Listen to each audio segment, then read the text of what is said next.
kada viral po ngayon ang isang video na talaga namang tumago sa puso ng napakarami nating mga kada.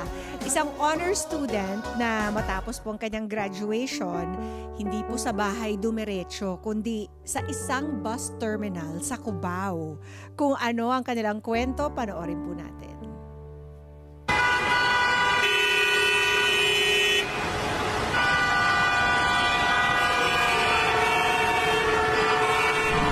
Tagumpay na hindi nasusukat sa taas ng grado o dami ng medalya, kundi sa lalim ng pinagdaanan para makamit ang mga ito.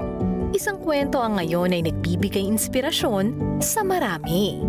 Kwento ng isang anak na pinipiling ibahagi ang kanyang karangalan sa kanyang amang araw-araw na lumalaban sa buhay bilang vendor. Kaya ngayong umaga, sabay natin pakinggan at alamin ang kwento ni Francisca May Ordonio at Tatay Crisanto. Isang kwento ng sakripisyo, pagmamahal at tagumpay na hindi lang sinusukat sa medalya, kundi sa puso.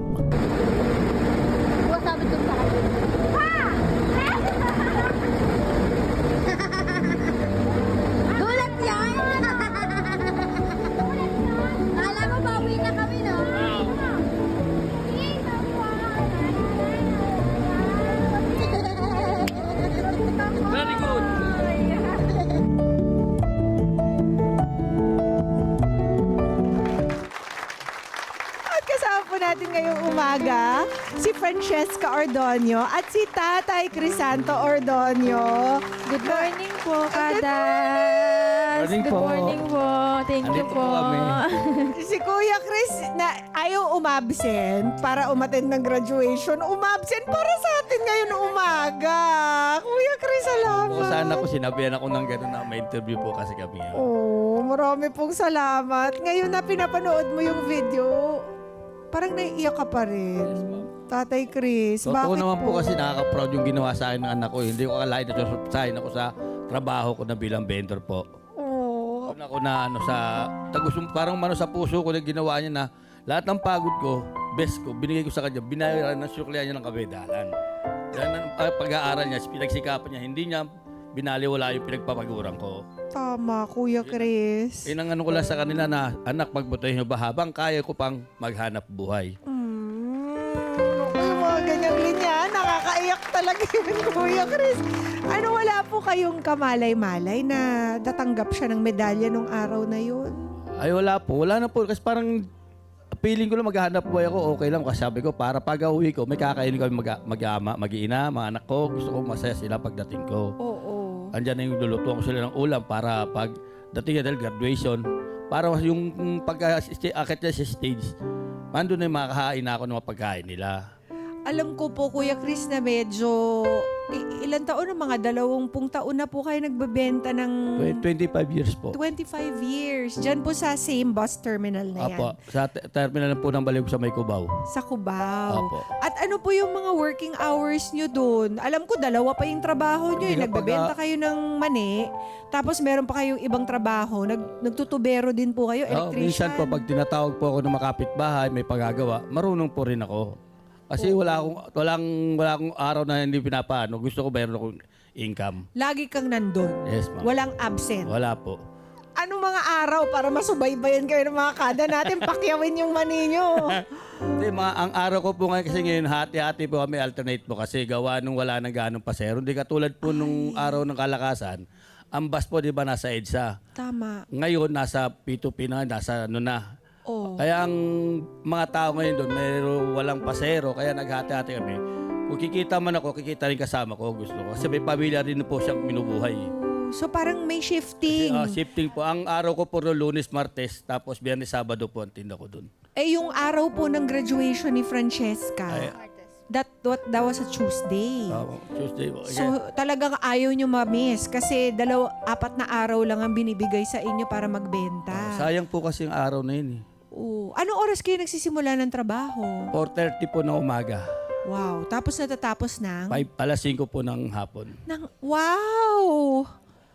Kalma, 12 hours Yes po. na nakatayo, naglalakad. walang nasisilo, may silong naman. May silong naman po. Oo. Kasi nasa terminal po kami, parang pinayagan kami ng company na pag umuulan, sumilong na lang muna kayo. Wow. Yun ang ano, kasi mayroon magkasakit, sabi matatanda na kayo. Sabi. Anong oras yung graduation niyo, Francesca? Congratulations nga pala. Nauna na si tatay sa interview. Pero congrats! Thank you po. Paki-explain niyo sa ating mga kada kung para saan yung medal na binigay sa iyo nung araw na yun. Yung medal ko po na yun, overall na po yun from first sem and second sem po, with honors po ako. Kaya nung gagraduate po ako, with honors din po. Ganun po kasi sa school namin, pag first sem, second sem, pag 90 above yung average mo, with honors po and may medal. Wow! Congratulations! Thank you Hindi mo po. lang tinapos, ginalingan mo talaga. Opo, kailangan po para kay mama, papa. Masuklian man lang po yung sacrifices nila, hindi man po sa material na bagay, kahit dun lang po sa pag-aaral kasi alam ko po yung pagod nila sa araw-araw. Oo. Ano ba yung naobserbahan mo sa tatay mo tsaka sa nanay mo na naging inspirasyon mo sa iyong pag-aaral? Yung sobrang hardworking po nilang dalawa. Kasi yung papa ko nga po, tulad nga po ng sinabi niya po kanina, nagbe-vendor po siya, tapos pag imbis na magpahinga po siya, pag may extra, papasok pa po siya. Tapos yung mama ko po ngayon is namamasukan din po. Talagang nakikita ko po yung hard work ng magulang ko na gusto ko po sa future masuklian ko man po kahit papaano. Yun po yung inaano ko po na kailangan mas galingan ko pa, hindi lang dapat mag-aral, na mas galingan pa po. Bakit nung araw na yun, napakahalaga sa'yo na maipakita mo agad-agad kay Tatay Crisanto yung medalyang nakuha mo? Kasi po every time po talaga may medal ako, lagi ko pong excited ako maipakita kay Papa kasi feel ko po yung pagod niya mabilis mawawala. Kaya yung time na yun sabi ko, surprise nga po kasi yun. Sabi ko, gusto ko isabit kay Papa kasi every time naman po talagang nagkakamedal ako, sinasabit ko po talaga sa kanya. Kaya gusto ko po isabit po sa kanya nung time na yun. Kasi gusto ko pong I did it again, nagawa ko ulit. Kaya proud na proud din po ako sa sarili ko na hindi ko po sila nabigo that time. Oo. At saka, hindi mo na lang siya hinintay sa bahay. Pinuntahan mo talaga siya sa terminal. Oo. Inaasahan mo bang, yung balikan natin yung mga conditions nun. Anong oras na yun? Nagmadali ba kayo nila nanay na sumakay at makapunta sa Cubao nun? Actually po, surprise po kasi yung nangyari.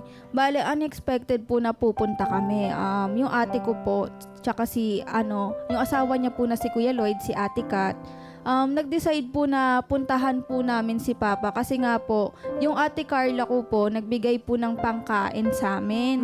Bali po, sabi po nun ni Ate Kat, punta tayo, kain tayo. Sabi po ng asawa ng ate ko, si Kuya Lloyd, puntahan natin si Kuya Chris sa Baliwag, isama natin. In-insist niya po talaga kasi kami po talaga, ang balak po kasi namin sa bahay na po antayin. Kasi every time naman po nagkakamedal ako, sa bahay ko po talaga inaantay si Papa. Buti na lang, nakinig kayo. Opo, nakinig po talaga. Kasi ang sumama nga po sa graduation ko, si Mami Wilma, which is pinsan po ng mama ko, si Mama Shirley. Bali sila pong dalawa yung kasama ko. Ang sumundo po sa amin, si Ate Kat, si Kuya Lloyd, yung kapatid ko Wala po. si mami mo. Ay, andun po nandun din. si Mami, tas si Mama po. Yung Ayun. Mami po kasi, sa mga Naguluhan na kami sa dami ng mami. Hindi po, sa mga na-curious po, si Mami po, yun po yung pinsan ni Mama. Ayun. Pinsang So, buo po. okay, ganito na lang, para hindi tayo maguluhan. Ano yung naging reaction mo? Anong ginagawa mo nun, Tatay Chris, nung nakita mo siya? Nabigla po ako nun. Parang surprise po. Pagbaba ko kasi po ng bus, nag-aalok ako. Nagulat ako, tumatawag sila. Pagtayo ko, parang alam ko nasa bahay na kayo, ba't nandito kayo sa terminal? Ay, ang So, ganda. nagmamadali po akong bumaba. Bababa pa lang po ako, may bumili sa akin. Yung pagbaba ko po, tumawag na po siya, napalingon ako. Mapapayak na akong palapit sa kanya. Ang ginawa ko na lang po, yung pag sinabi sa akin po yung medal, tinignan ko. Iyak na ako noon. Kaya lang inisip ko, na lang ako, apiran ko na lang para masaya. Yes. Bilang barkada pa, yun ang inaano ko sa mga anak ko eh. Oo, pero hindi nyo rin napigilang Oo. lumuha, di ba? Umiyak po ako noon, hindi lang ako nagpalata. Tinaan ko lang sa tawa. Kahit nandun yung mga brad nyo. Opo, ang dami po nakatingin sa amin eh. Parang na-shock po ako noon, pero nilakas ang ulan loob ko na Ang sweet. tumawa na lang parang Diba? Yes po. Iba yung dating, no? Na pinuntahan ka pa, kaysa yung nagkita-kita na lang sa bahay. Di ba, Kuya Chris? Iba po talaga. Kasi Napaka- talaga nun. parang binigyan talagang importansya. Parang, Pinakita niya yung best niya na, ito na yung medal na uli. Gano'n niya sa akin. oo. At saka talagang tinanggap ng full ni Francesca na may yung tagumpay niya, tagumpay niyo rin kasi. Opo, hindi niya yung pagod ko para sinuklayan ng talagang kasiyahan. Well, pati ng netizen, sinuklian din po kayo ng netizens Yeah, dahil po, 1.2 million likes, 6.7 million views. Inaakala nyo bang, Francesca, natatanggapin ng ganito na mga tao sa internet yung inyong video? Actually po, hindi po talaga namin in-expect na magwa-viral kasi ang gusto ko lang naman po is makapag-inspire sa iba kong mga Facebook Tama. friends. So, Tama. gulat na gulat din po ako kinabukasan. Sabi ko, Ang hala, dami mo ang dami. na-inspire. Opo. Sabi ko, ang dami ko na-inspire. Sabi ko, pero para po sa akin maganda naman po. Kasi gusto ko pong iparating din sa mga kapwa kabataan na kagaya ko na wag po nating ikakahiya ang mga magulang natin. Tama. Lagi po natin silang wag po natin ikahiya kung anong trabaho, kung ano pong estado ng buhay natin. Palagi po tayong maging proud kasi lagi po natin tatandaan yung tagumpay po natin, tagumpay din po ng mga magulang natin kasi sila nga po yung nagpapalaki sa atin at bumubuhay sa araw-araw. 'Di ba? Maganda lang na isa ulo to, isa puso para pag tinatamad pumasok or tinatamad mag-homework, isipin mo na lang yung 'di ba, yung ikinakayod ng mga Opo. magulang para na lang makapasok sila, para mabigyan sila ng homework. 'Di ba, Kuya po. Chris? Yes po. Ganun talaga. Ano na lang po ang pangarap ninyo para kay Francesca? Eh, sabi ko nga, yung pangarap nyo, pahabang kaya ko pang magtinda, maghanap buhay, go ko yan. Pag isasabi nila pag hindi ko na kaya. Pero yung pangarap nagtutuparin nyo, kailangan ayusin nyo dahil lahat ng pagod gagawin ko dyan. Kung anong gusto ko gawin sa hanap buhay ko. Lahat papasukan ko para matapos ko lang pag-aaral niya. Mapagtapos lang po siya. Tama. Kaya Francesca, ano na lang message mo para kay Tatay Chris? Sana pa, wag ka pang mapagod. May college pa. May Saka college may pa. younger, ano ka pa, Opo, kapatid? meron pa po, grade 10. Lalaki, Si di ba? John Christian po. Oo. Opo. Siya po, wag ka po sanang mapagod. May college pa. 4 years pa, kakayanin pa yan. Yun, lagi mo pang Kaya ko yan, anak. Yes. Basta pagpatuloy mo lang. Huwag ka lang gagawa ng kalokohan. Ala! Yes po, syempre. At ikaw naman, Tatay Chris, meron ka bang gustong sabihin kay Francesca sa lahat ng mga na parang hindi talaga binaliwala lahat po ng sakripisyong ginagawa ninyo ng nanay niya? Opo, gusto ko lang po sa anak ko na pagpatuloy niya yung pag-aaral niya. Sabi ko, anak, habang kaya ko maghanap buhay, lahat ng course na gusto mo, pag maghahanap buhay po, gagawin ko yan, tutuparin ko yan. Pagkat isa lang ang pamanay niya, yung talino hindi kaya nakawin ng isang tao yan. Nasa sa inyo gawin nyo kung ano nagpagtapos kayo. Bahala na kayo sa buhay nyo. Ako okay lang kung nasa bahay lang ako. Dahil masaya na ako at di na ako maghanap buhay. Dahil matanda na ako eh. Anong pangarap mo para kay Tatay Crisanto? Mabigyan ko po talaga ng maayos at magandang buhay. Yung ako na po talaga yung magpe-payback sa kanila, yung hihiga at puprovidean ko na lang din po sila tulad ng ginagawa po nila sa amin ngayon ng kapatid ko. Ay, ang sarap. Ang sarap marinig niyan sa isang anak mo, Tatay Chris. Oh yes. Kaya... Totoo po yan. Nakaka-proud. Oo. Ano naman po masasabi niyo sa mga kapwa magulang ninyo na talagang itinataguyod, lahat ginagawa para lang maitaguyod ang kanilang mga anak? Eh, dapat sa mga magulang ganyan, ayusin na yung pangangaral sa mga anak nila. Para galangin sila at para matuto silang Oo nga, Tito.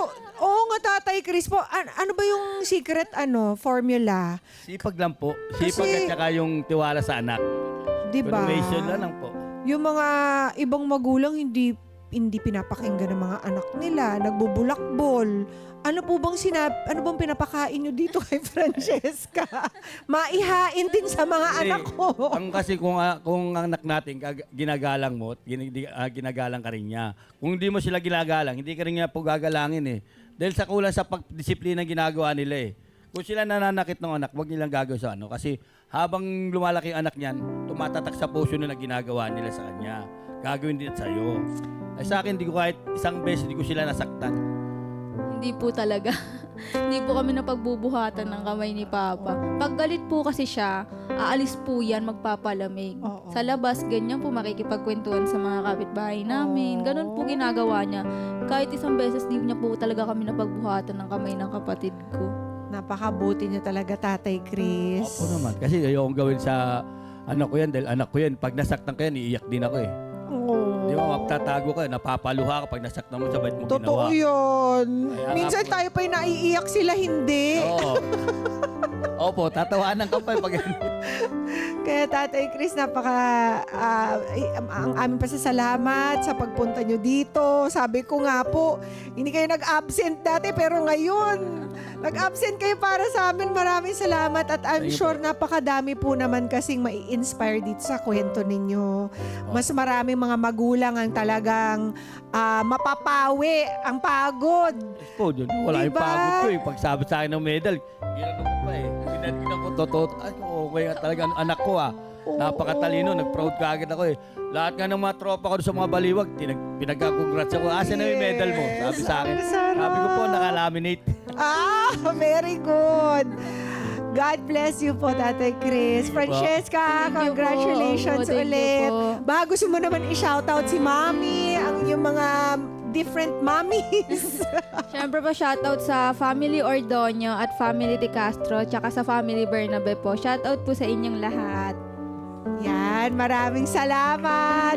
God bless you both. Thank you po. Tatay Chris, bigyan ka pa ni Lord ng mas marami pang lakas at good health, 'di ba? At Po, ma'am. oo, at panatilihin niyo lang po ang pagiging masayahin Oo, ninyo. naman po. Hindi mawawala yung masaya. Pag may problema, tawanan mo nga, di ba?